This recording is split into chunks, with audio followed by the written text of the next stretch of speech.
I was always afraid as a kid coming past it. There was people that were murdered here. She didn't know how many. This has always been reputed to be the Stafford bordello. The old bordello, which I used to own, is haunted.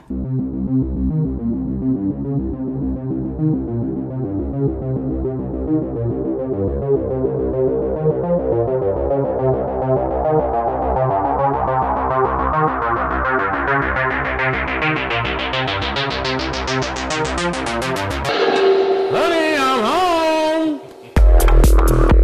I killed him. Are you hanging out in this house because you're scared to go to hell? You might knock her ass down, but she's gonna land back on her feet.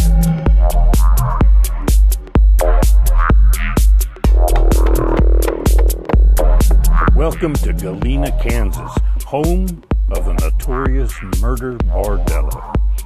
Join us on this episode of Shadows on 66. Can you keep my secret? Holy shit.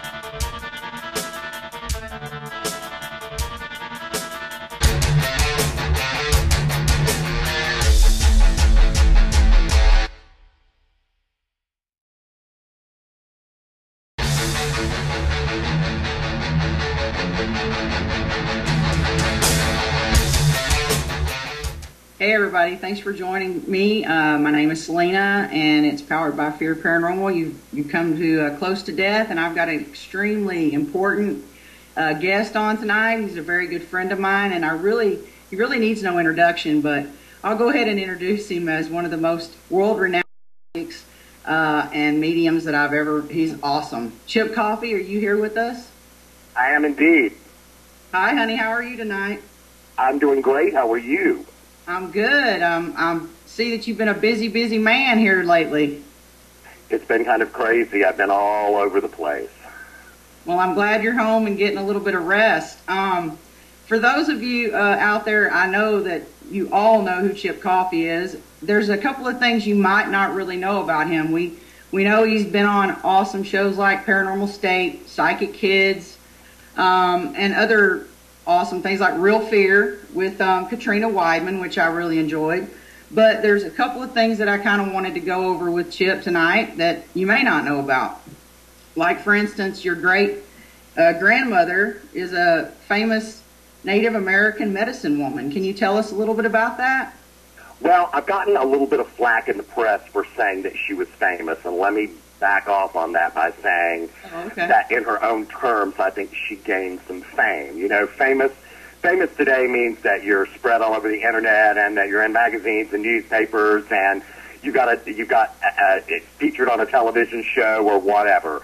You know, They didn't have all this stuff back in the 1920s when my grandmother was doing her thing in the rural South. But you know, she gained a lot of notoriety and a lot of fame in her own regard for what she did. She was a full-blooded Cherokee Indian. That term, Native American, I guess, has become the acceptable term today. But she was full-blooded Cherokee, and she was a medicine woman. She would work her magic, put that in quotation marks, and she was also a shaman. And you know, I understood from tales she was dead long before I was born. Interestingly enough, she was born and died on exactly the same day on her 56th birthday, I think 56th or 57th birthday. And, you know, I hear she was kind of a very strong-willed woman with a high forehead and a widow's peak and raven black hair, and that she didn't take any crap off anybody. And I guess in that regard, the fruit didn't fall too far from the tree when it comes to me. Right? Yes, I was very interested in learning about your childhood and everything like that. And I looked at and saw that it was Cherokee, and then I saw another thing that interested me really a whole lot was the Robert E. Lee connection. Wow. I just found out, like, I guess I was like 16 or so from my grandmother that he was my, like, 7th or 8th great grandfather. So that means does that mean we're kissing cousins? Could be. Could be. I don't know. It's really wild. I'm like, wow, that man really got around. You know. Well, Robert E. Lee, actually, on my dad's side of the family, Robert E. Lee was part of his ancestry. I think like 4 great uncles, and I don't know. I'm not exactly sure how he fits in because I'm not as familiar with my dad's side of the family as I am with my mother's. But I understand that there's a possibility that he may not be a blood relative that he married into the family, or there's some way he's connected to the family that's back in my ancestry. Wow, and that's what, when we went to Duff Green with the Kling brothers, or when I went to Duff Green with the Kling brothers, the whole entire place is owned by his direct descendant. Oddly enough, the guy looks almost identical to Robert E. Lee. It was really kind of eerie, and everything in there was of Robert E. Lee. It was like his sword, his photos, things, mementos of his, personal belongings. It was really kind of cool. And then when I saw that you were connected with him, I was like, oh, that's really wild. Well, we did an episode. We did one of the episodes of Psychic Kids at a place, I believe it was in Virginia or Maryland, and it was very steeped in Civil War history, and there were paintings of Robert E. Lee and a couple of photographs of Robert E. Lee in the house that we visited, and it was kind of eerie and spooky to kind of be there. Every time I'd go by one of the pictures, I'd go, "Hey, Uncle Bob." Uncle Bob. I've never heard him called that before, but I mean, I don't know what to call him. I mean, it was so far back, and he was dead. So, but the history is really interesting, you know. Absolutely, you know that's it's sort of fascinating to look back at your genealogy sometimes and just realize that you might have had some people that you were proud of in the past, and maybe some that you weren't exactly so proud of too. Not all winners, but it's okay. I mean, you know, it's still part of history, and it's kind of cool that we have that sort of connection, even though it's so far apart. Your book, Growing Up Psychic, I haven't read, and I'm going to be honest, you know, I cannot read because I'm ADD so bad. But I know that in the new year, I've already bought the book, actually, and we're going to go ahead and start reading that. But when did you notice your psychic abilities beginning as a child? I mean, can you remember that? I don't exactly remember that far back. I was told before I have conscious memory that if I would do simple little precognitive things, that I would be playing around as a toddler and would stop what I was doing and look over at the phone, and shortly thereafter the phone would ring. And that when I became verbal, although my mother would tell you that I was talking straight out of the womb, but that's another insight into my mom. I would stop what I was doing once I became verbal, look over at the telephone, and say a name, and shortly thereafter the person whose name I'd said would call on the telephone. So, you know, my little joke is that I was an early version of Call. That was my first psychic ability. Yeah, that's pretty cool. I mean, I had things that happened in my childhood, but mine were more dreams, and I couldn't really pinpoint them like that. So that's pretty amazing. Also, if I don't know a whole lot of people, if y'all know that Chip did a little modeling back in the day. Oh Lord. he was bringing sexy back. What? I mean, what were you modeling for? Oh my God, you had to go there, didn't you, Selena? We didn't talk enough about I told you earlier in the conversation when we talked privately by phone that you could discuss any topic and you just had to go there. Yes, this old bag of bones back in the day, even though I'm short, very interestingly enough, I did a lot of what was known back in the day and may still be known, I don't know, as junior modeling, and that is I did a lot of backup work for girls that were modeling, you know, teen and young women's clothes. And, you know, because I was only 5'8", and most of them were about the same height or so, that didn't really matter a lot because I had a real youthful look and that real 70s sort of look. So I did some work back in the day. You know, I modeled for a lot of different companies and did some live work and did, I guess my most famous, if you'll put that again in quotation marks, my most famous work was I did one photograph. I did more than one photograph, but only one photograph ended up being used in a modeling assignment that Vogue magazine did in Florida, and I was fortunate enough to be in the magazine with Janice Dickinson, who is pretty well known. Wow. Well, I've seen some of the photos, and I still think you're pretty hot myself. I don't know what you're all worried about. Even my wife thinks that you're pretty cute. She's like, he's so cute. I'm like, I know, isn't he? You just want to hug him all the time. Oh, Lord. Oh, Lord. Well, so we'll get to the good part, kind of thanks to the Kling brothers and our little project that we had with them called Shadows on 66. I got to meet Chip. We did. We met at this little teeny tiny airport. Teeny tiny. And it was like, I was very, very nervous, but trying not to be. But, you know, right when I met you, I felt comfortable. You're just like a regular person, you know, you're just Chip Coffey. So it was amazing. And I so thank the Kling brothers for that, because when they asked me to do the project, Shadows on 66, I said, well, what kind of thing will we be doing? And he goes, well, how about working with Chip Coffey? And I'm like, oh, all right, where do I sign up? Well, you know, that's very sweet. I remember particularly that I'd been on the road for a while before we did that shoot in Missouri and Kansas. And I remember when I flew in, there had been some bad storms in the area that day. And I remember as I flew in, I was on a little tiny airplane because I was flying into Joplin, Missouri, I think. And I remember being on the airplane, and this huge flash went through the airplane, and it was a blinding white flash, and I thought, oh, shit, I'm dead. And can I say that S word? I guess I can say that. Yeah, you're fine. You can say whatever you want. I already did, but I thought, oh, shit, I'm dead. And what happened was lightning had struck the plane. I don't know if I ever told you that before, but lightning struck the plane as we were getting ready to descend into Joplin, and you know, it was a little bit hairy and bumpy, and by the time I got on the ground, I'd sort of calmed down a little bit, but it was a little bit of an eye-opening experience to be on an airplane when it was struck by lightning. Wow. No, you didn't tell me that. That's pretty crazy. I didn't have a clue, but that was a very small airport, and wasn't hard to pick me out of the crowd knowing that, you know, I'd probably be one of the only lesbians standing in Joplin Airport. Well, considering that it was a very small plane, I think the idea was that it was not very hard to figure out who you were as I was coming in, because there were so few people there, and you know, it was, I think I'd seen a picture of you by that time. Oh, okay. All right. Well, let me just say that Chip and I hit it off immediately, and we had a blast from the get-go, and I think that Brad and Barry had about enough of us by the third day.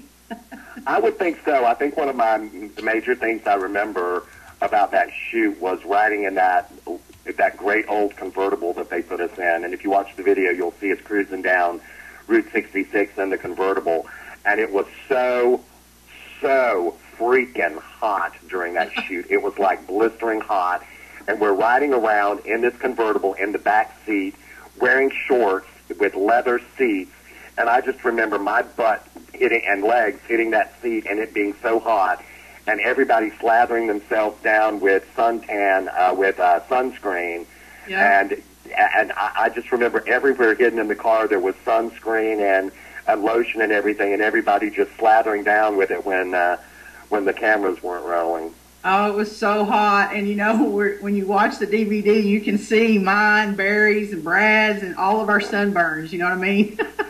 And I you look remember like a raccoon. And one of the other things I remember very well. Remember the little pig that was on the side of the road? The lady was walking a dog and a pig at the same time down the road, and I'm like, pull the car over. And remember, I'm like, I had to get out and play with the dog and the baby pig on the side of the road. So, you know, I was probably holding things up, but you know, I see a cute animal on the side of the road, and I'm gonna want to pull over and hug up on it a little bit. But that baby pig was so cute. I know. I thought I was seeing things. Oh, when I looked out the window, I said, "Look at that!" And it was like this lady and her little boy were walking this dog and this little baby like pot-bellied pig, and we just on a leash, walking both the dog and the pig on a leash, and I'm like, that is not what I think it is. This lady is walking a darn pig on a leash. Yeah, it was crazy, but it was so cute, and it was a nice break from the 14, 16-hour days, you know, in the heat filming. But I tell you, it was an experience that, you know, I hope we do another one. I'm praying and crossing our fingers, but if we don't, I'm sure that me and you will find something to work together on in the future. No doubt about that. Cool. I did want to say that my team Fear Paranormal would really like to thank you so much for giving us the honors of helping you out with Coffee Talk at the Adolphus when you were here in October, right before Phantom Fest. That was an amazing event. You blew me away. I'm not going to give away anything that you do in Coffee Talk because I think people should experience that for themselves.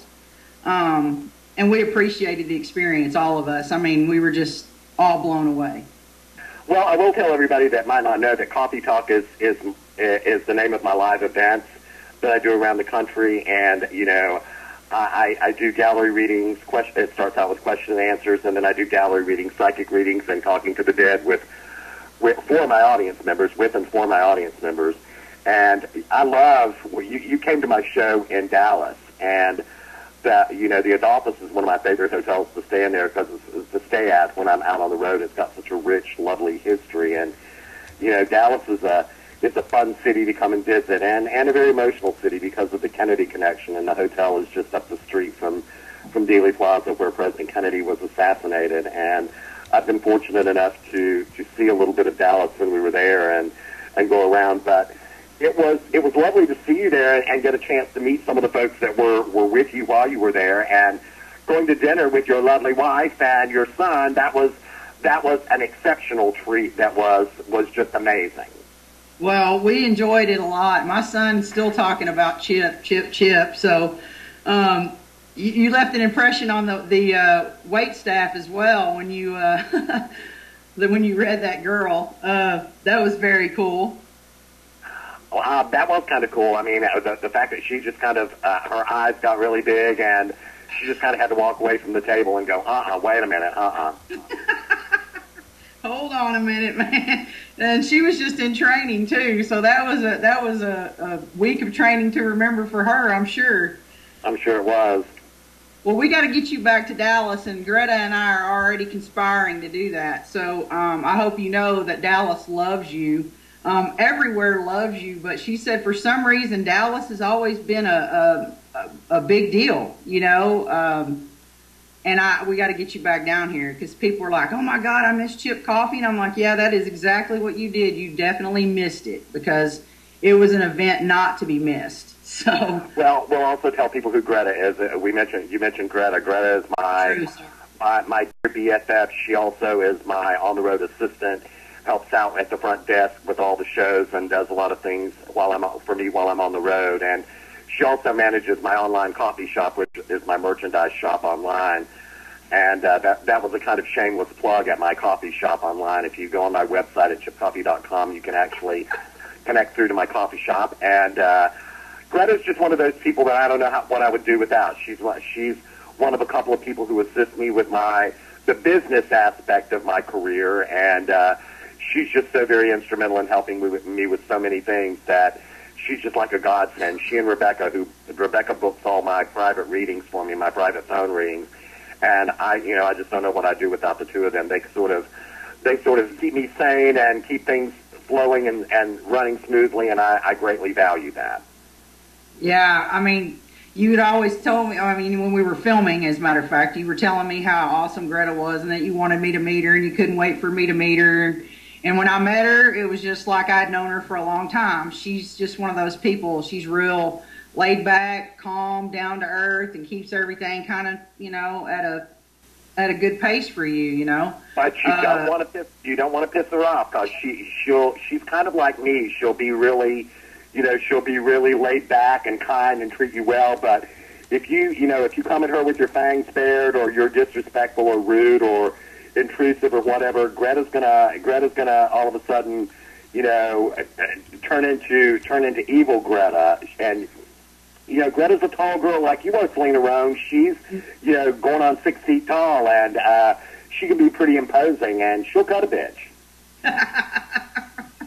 Yeah, I figured that out already. She cracks me up. She's got the best personality, and that's another awesome memory that I have with you is that at Phantom Fest, right after Coffee Talk, we were at Phantom Fest together, and that's when I finally got to hang out with Deborah Wilson that I'd never gotten to meet, which, God, that was such an amazing night. Not only because of Deborah, but because of the experience that we had, with the Amazing Grace thing, but the sharecroppers cabin at that place we were at, the Institute of Cultural whatever in Texas, God, that was amazing.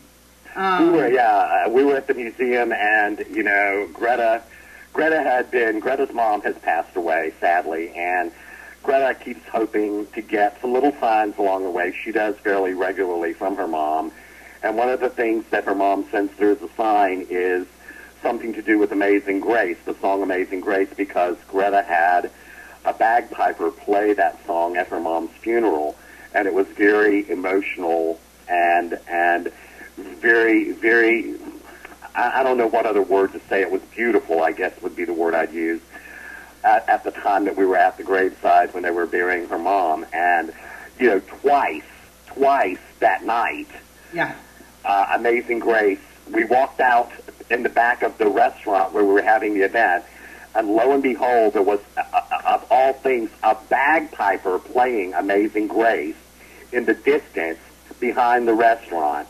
And then we went to do an investigation at the museum, and Deborah was trying to call out some of the spirits in the old African-American sharecropper cabin, and in order to do so, she was going to sing some music that might be associated with them. And what song did she elect to start humming and singing but Amazing Grace? So Greta was dissolved to tears by that. Yeah. It was very moving, and Deborah, oh my God, I had no idea she had pipes like that. Oh, it was beautiful. She's got some pipes. What a lovely lady she is. And you have the opportunity. I hope we both have the opportunity to hang with her again. She's just a really nice lady. Yeah, she definitely has a lot of energy too, and it's good energy. She's just got a good soul. It feels like, I'll tell you what was really one of the big treats though was we did that investigation, and one of the other guests at the event was Cousin It, Felix Silla from the Addams Family. And I think I want to brag and say that I've gone on a paranormal investigation with Cousin It. That's true. You've had Felix. Yes, Greta and I do that in honor of Felix. To the tune of the song Feelings, we sing Felix instead of Feelings. Yep. And I would do a little verse of it, but, no, I'm not going to subject your audience to me singing Felix, nothing more than Felix. You have a wonderful voice, Chip. Sing on. No.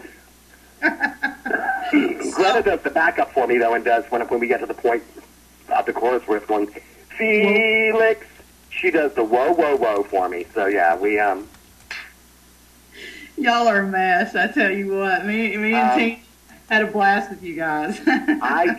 When we get on the road, we're constantly moving and working on very little sleep, and we're just so exhausted that some of the insanity that happens on the road, people just wouldn't believe it.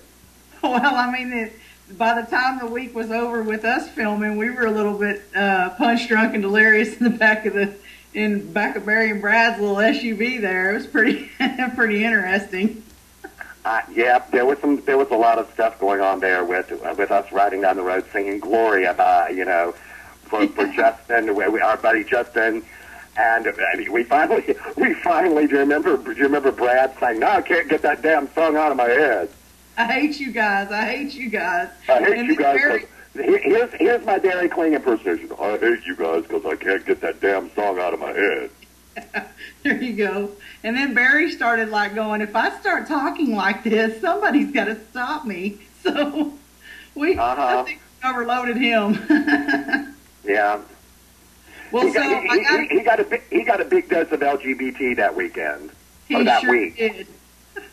If they didn't know a lot about it before, we were done with them. Well, they almost could get their honorary card after hanging with us for a week. Almost, yeah. We'd have to put them through a couple more tests, though, you know. Well, they'd have to go through a little bit of an initiation before the test. We may have to throw a dress on them. Or at least a tiara and a boa. Wouldn't that be great? Oh, my goodness. Well, I got excited when I saw that you finally got to reunite with your friend Ryan Buell, which we all know who Ryan Buell is from Paranormal State. How did that go? I was excited to see you. You looked really happy in the photos.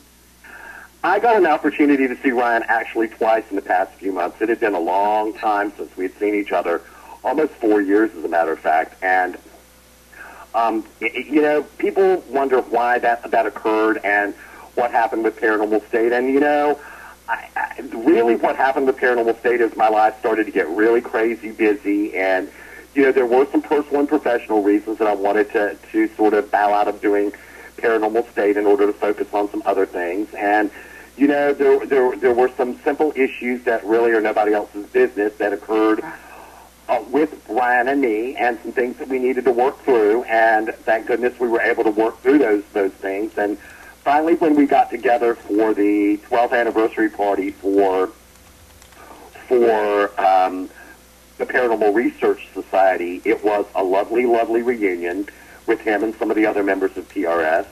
And then a couple of months later, I got the opportunity to go back to Raleigh and do an event with Ryan and Serge.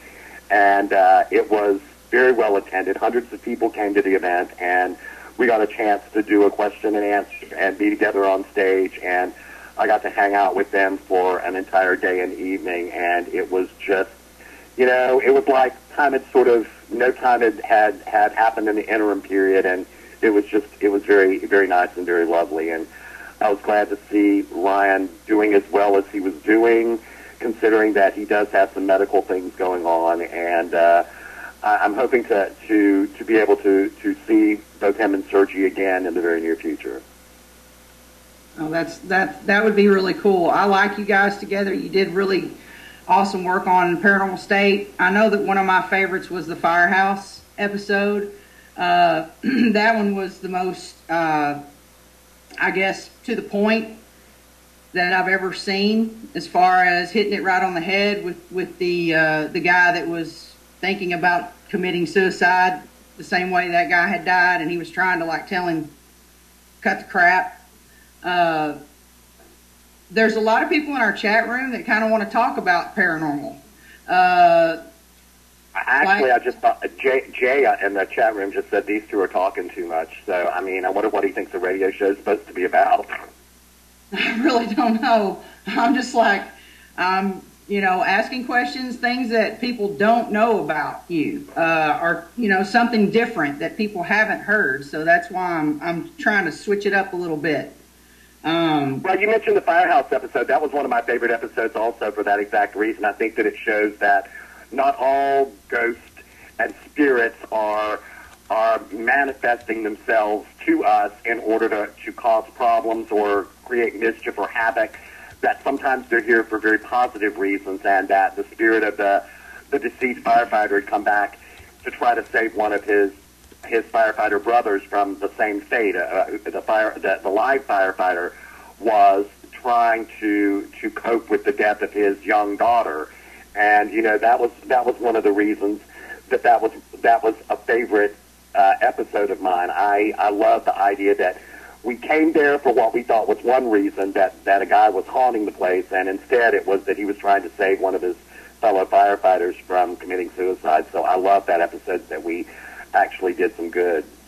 Yeah, it stands out with me, and I get a lot of people that tell me, oh, you know, when they know that we're friends or whatever, they're like, man, I love when he was on Psychic Kids. He was so awesome with those children. And you know that the co-founder of Fear wants you to do an adult, like a adult psychic network type, not network, but like a, what do you call it, like a class or something like that, to try to teach adults how to deal with their stuff. There's a lot of my book that I wrote. You mentioned it earlier, Growing Up Psychic. The book that I wrote is part autobiography. It talks about things that happened for me when I was a kid, and it also was written as as a sort of putting a period at the end of the sentence when Psychic Kids was taken off the air. It was my way of answering a lot of unanswered questions that people had, and I was repeatedly asked. But that book also, it doesn't necessarily just have to work for kids. It works for adults as well. And there's a lot of good information on how to deal with psychic abilities and psychic phenomena in that book. So I suggest that anybody that's got questions use it as kind of a first step in looking at dealing with psychic abilities and certainly in how to raise or take part in raising a psychic child. Yeah, I know that a couple of my friends lately have been kind of concerned about their smaller children, that they've been showing signs of having some sort of abilities, and kind of freaked one of my friends out, and so she went and got your book. And I'm thinking right now she's probably still reading it because she just recently went and got it. I'm going to check with her and, make sure all is good. But my cousins, I have a few cousins that are sensitives, and they're pretty good with their abilities. They're not real tapped into it. And I know everyone has psychic abilities, but you just have to tune into them. When you say tuning in, when I'm saying tuning in, I'm saying trying to, I guess, tap in to be able to, I'm trying to find the word. Help me out, Chip. I will. Psychic, everybody sort of tries to make psychic a lot more creepy or spooky or mysterious than it is. And to me, psychic is very simple. Psychic, to me, my definition of psychic is having the ability or skill set to access information or energy that you cannot get with your five human senses. It's like a sixth sense. It's an intuition, a gut feeling, a vibration. It's a sense. It's accessing other energy or accessing information. And sometimes it happens spontaneously, and there are some people that can actually call it up, and some people can do both. It just will spontaneously happen to them sometimes, and sometimes there are those people that can also call it up. So, it's not creepy and it's not weird, and I do believe that to some degree, everybody has this ability to tap into this stuff or have it happen to them sort of subconsciously, unconsciously, spontaneously, whatever word you want to use. Right. Well, the chat room wanted to let you know that you and others like you are a true blessing from God, and they want to thank you for all that you do, and especially for your help with the animal shelters. And that was another thing I was going to talk to you about here in a little bit. Okay. Thank you for that, for those kind words. I do what I can, and, I'm only one man, and I try to do what I can for as many people as I can. And, the way I look at it is I feel like I'm so blessed to be able to live the life that I live, to do the things that I love, and work with people to try to help them find some level of comfort and healing. Right. And it does help. Trust. It really does. Sorry. Tino's in here doing something.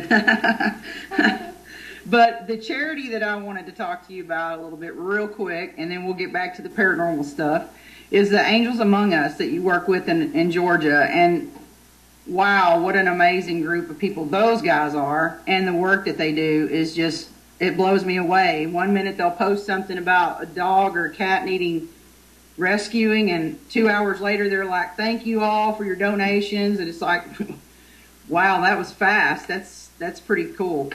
Those folks are absolutely amazing. I am a strong advocate and supporter of animal rescues everywhere, but here in my area particularly, I work a lot with Angels Among Us, which is the group that I feel my closest kinship with. And, they just do some amazing work. I think they've saved, I don't even know the number of animals, it's thousands this year.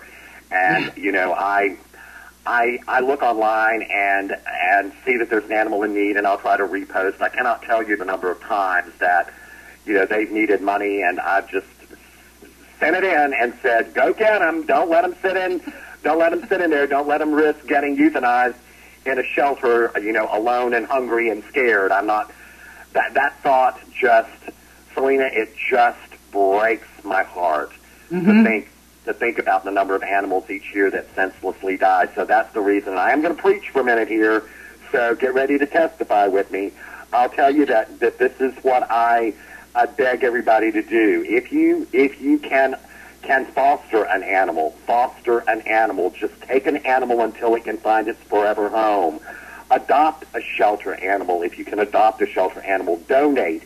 Even the smallest little amount helps. $1 or $2. Everything helps. Volunteer to go and help out a rescue organization. Do something like that. And if the only thing that you can do is cross-post and repost urgent pleas for help, that's doing something. That's doing something to help out these animals. So there are a lot of different ways that people can help out, and each way is as valuable as another. But, it's a passion of mine. I cannot tell you the number of tears I've shed in the past few years, and maybe even in my entire lifetime, over animals in need. I can't even talk about it anymore. Yeah. Well, it's on my page, and I always share it too, because those faces kill me every time I see one. If I had a big, huge farm and a freaking $1 million, I'd take them all. You know what I mean? I'd take all of them. Well, and people sometimes ask me, they're like, well, you've got to be making decent money, and why don't you support the animals? Selena, that's not the point. I'll tell you that behind the scenes, and this is not bragging, but behind the scenes, I've given a boatload of money to animal rescue efforts and to other worthwhile causes and individuals. But the reality of it is, everybody needs to step up and do their part and not expect anybody else to do it and pass the buck over to somebody else. Everybody needs to do their part and not depend on one person to make that difference. Everybody has to step up, do your part, and take accountability and responsibility for being a part of the solution. That's right. That's exactly right. So back to another subject, which is your events that you have coming up. Of all the cool places that you've kind of been this year, where have you gotten the most activity? Well, we got some kick butt activity in Dallas. If you remember, the HLC was kind of going crazy in Dallas. Yes. And it also went crazy in St. Louis when we were there. But, I went to a lot of places. I went to, I think, 13 cities across the U.S. Then did an event in San Antonio. Other than that, I did an event in Monoman, Minnesota at a Native American casino. I did the event in Raleigh. I did, where else did I go? I've been all over the place. But, one of the things, I also did an event at the Stanley Hotel, of course. And, the Stanley's someplace that I always get a great amount of activity at. I've never, ever been to the Stanley, and I've probably been there 7 or 8 times. I have never been to the Stanley Hotel that I don't get activity at the Stanley. Wow. You there? I am. Oh, okay. Sorry. Well, I just thought I lost you for a second. But yeah, I'm looking forward to the the events in Savannah for sure. And I saw that you're going to cruise in the Bermuda Triangle. Actually, there's some really interesting things that are coming up on my agenda for next year. I'm hopefully home for the remainder of this year, unless the phone rings and I have to hop on a plane. But I think, knock wood, that I'm going to be home now through the end of the year. So I've got several events that are coming up. I've got the Myrtles Plantation event that's coming up in January. This is my first trip to the Myrtles, so I know it's one of the most famous haunted places around. So I'm interested in going to the Myrtles. I'm doing several events with my good friend from Ghost Hunters, Adam Berry. Yes. And Adam's like one of my kids. I was very fortunate to go to his wedding when he married his partner in the summer of 2012 when Adam and Ben got married. So they're just like two of my kids that I love dearly. So I'm doing an event in Atlanta with Adam in January, and another one in Savannah, which is just an amazing, amazing city. If you've never been to Savannah, and I know you're going to be there, so I'm anxious to show you around Savannah. I'm going to be there in February, and then I'm going back call me crazy, Selena. I'm going to the Upper Peninsula of Michigan in February. Wow. Yeah, you might be a little crazy. I'm going to be up to my kajungis, and I don't know what kajungis are, but I probably have at least 2 of them. But I'm going to be up to my you-know-what in snow in the Upper Peninsula of Michigan.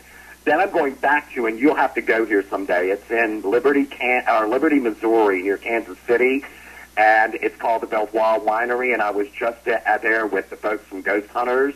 Yes. And it actually is a functional winery, and I may or may not have drunk a lot of wine with the folks from Ghost Hunters.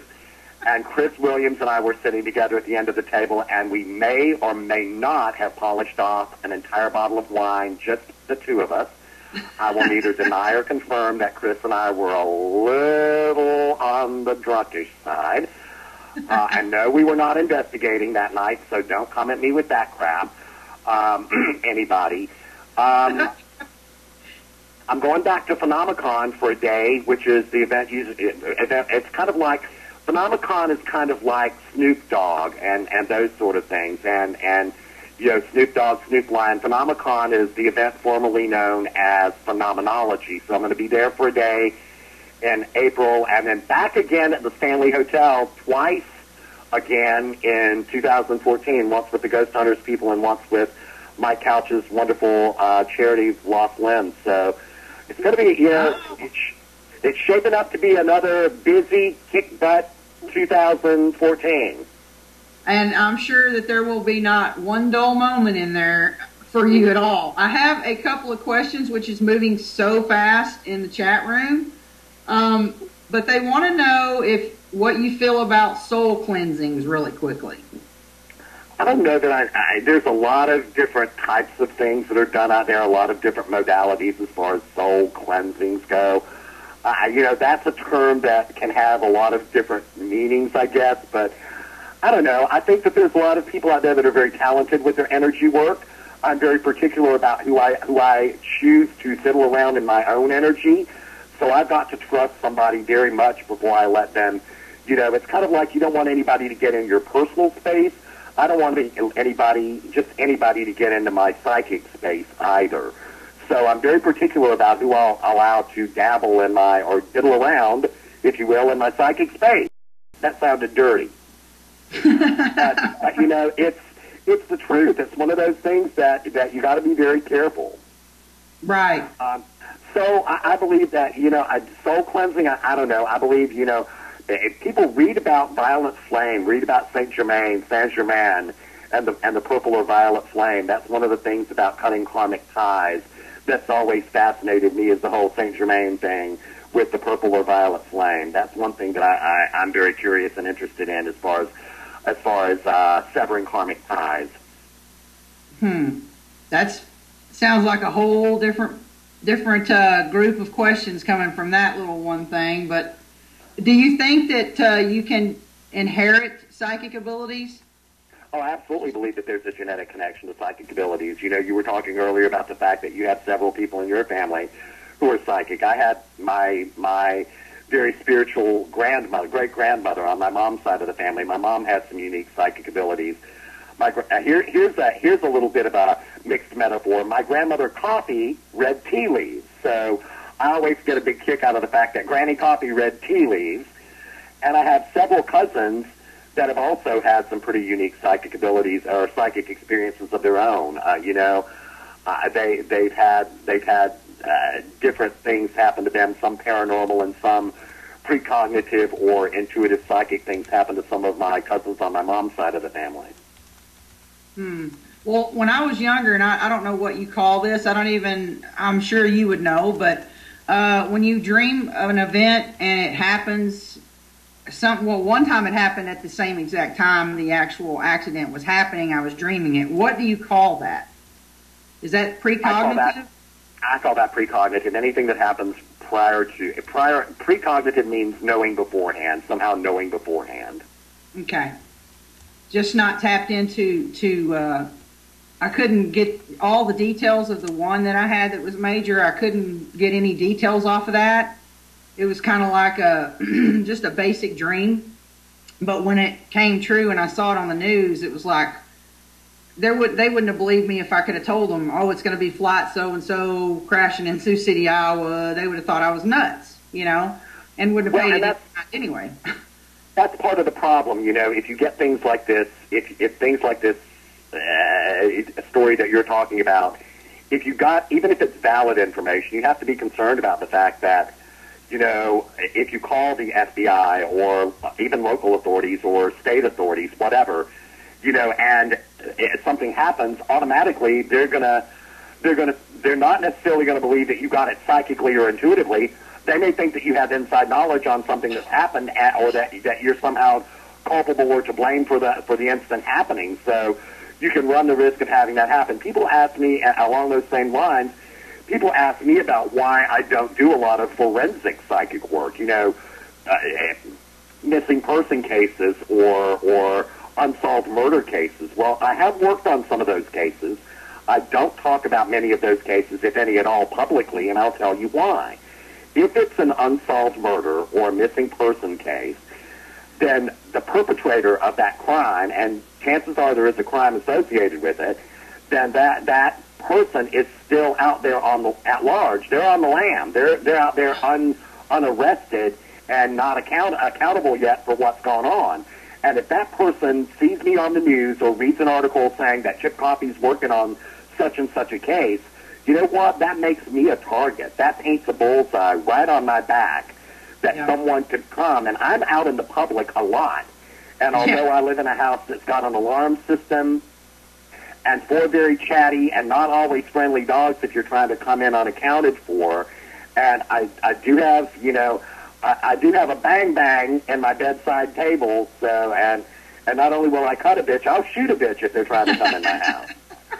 And the deal is this, I just don't want to put myself in jeopardy of having my life, my dogs and animals' lives, and Cousin Kenny's life in jeopardy because of, wanting to get some press about working on or publicly announcing that I'm working on a forensic case. Right. I totally understand that because it can get kind of hairy, especially missing persons or murder. Any of them really can get pretty hairy. But, yeah, there's some crazy people out there, and I'm sure you have enough of that and enough haters out there that, you don't really need to be adding to that.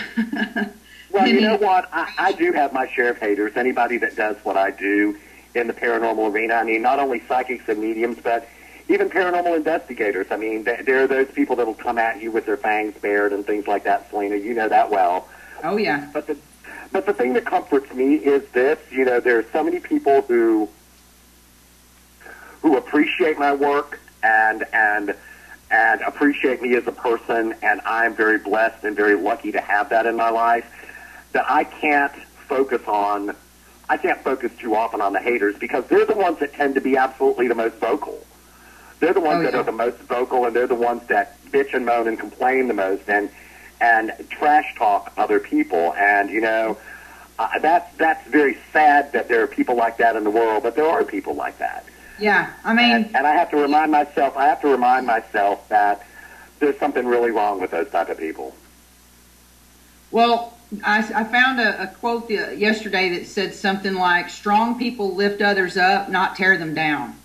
And there's got to be something wrong within themselves that they have to dog on everybody else and to make themselves feel better. So, but what was your T-shirt? Haters make me famous, right? Haters do make you famous. Every time they're putting something nasty out there about me, they're people are going to Google me, and they'll find some nasty stuff on there on Google about me. So what?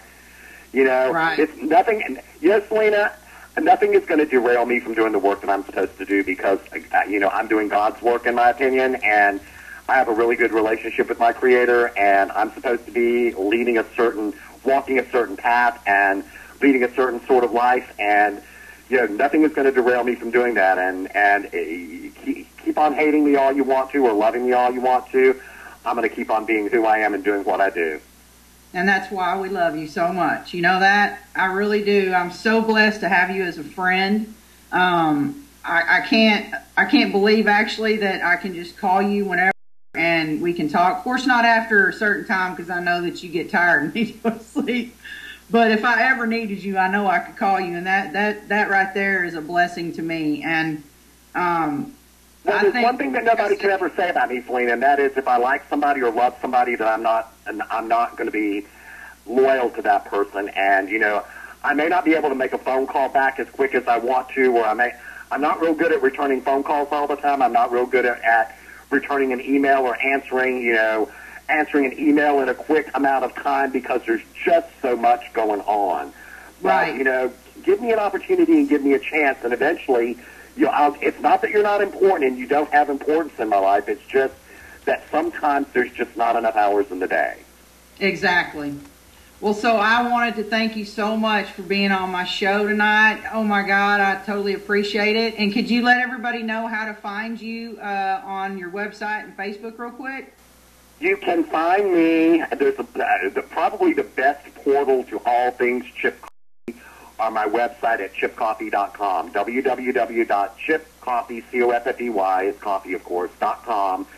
And there are links on there. There's little click links to my Facebook page, my Facebook fan page, to my YouTube page, I think. There's a link to my coffee shop, which is my merchandise shop. And there's also a link to my Twitter page on there. So I'm pretty active on social media, and people will see that I post some very interesting and sometimes some funny and crazy things on my Facebook and Twitter feeds. Well, thank you so much, honey, and I will be talking to you soon. Well, give your beautiful wife and your beautiful son a big hug and kiss for me and tell them I send my love. And you and I will be in touch soon, and we get to see each other a couple of times. I'm going to show you around Savannah, and then also scare the granny panties off of you at the Stanley Hotel. Sounds good to me. I will talk to you. I will talk to you soon, baby girl. All right, hugs and kisses. Thank you, darling. Thank you. Have a good evening. You too. That was the awesome Chip Coffey. Thank you so much, Chip, for being on the show.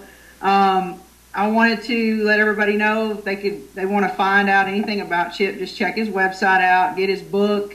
Like I said, I haven't read it yet, but I know if it's anything like Chip himself, it's going to be awesome. You can look Fear up. We have a website, fearparanormal.wix.com/fear-1. That's our new website. You can also find us on Facebook, Fear Paranormal Society. You can also find my show page, Close to Death, and like that.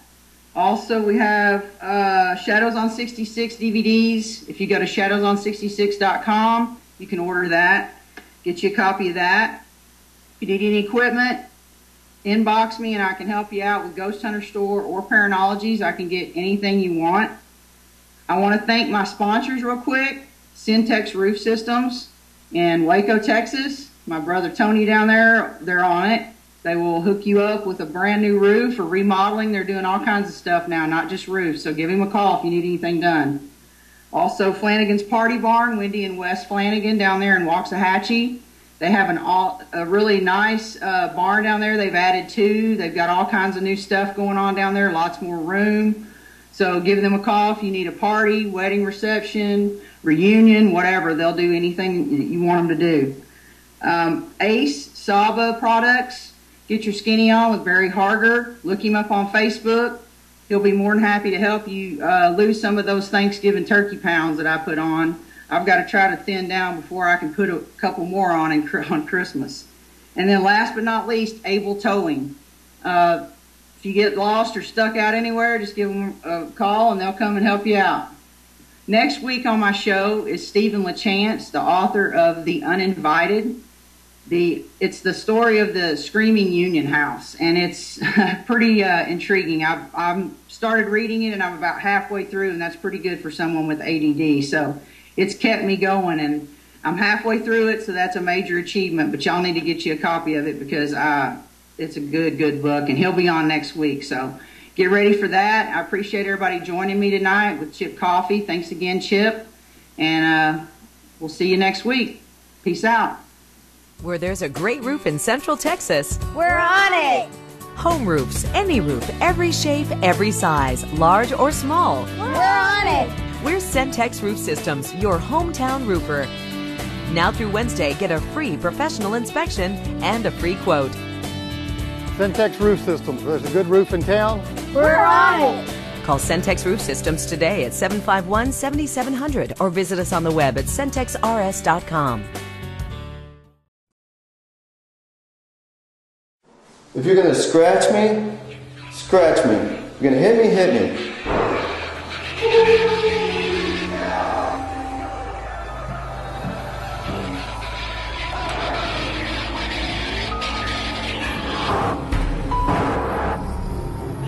What I believe demonic spirits are spirits that are brought from the physical world here on earth.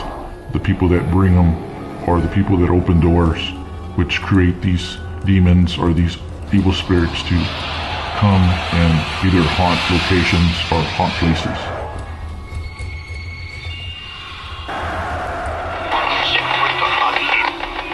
Where's the hot babe? Tell me your name. Capricorn. I believe the evil's here. They're having... Really? What the... What the hell was that? So, I mean, that was the scariest thing I've ever encountered in my life. I mean, I'm still really, I don't know if I want to go back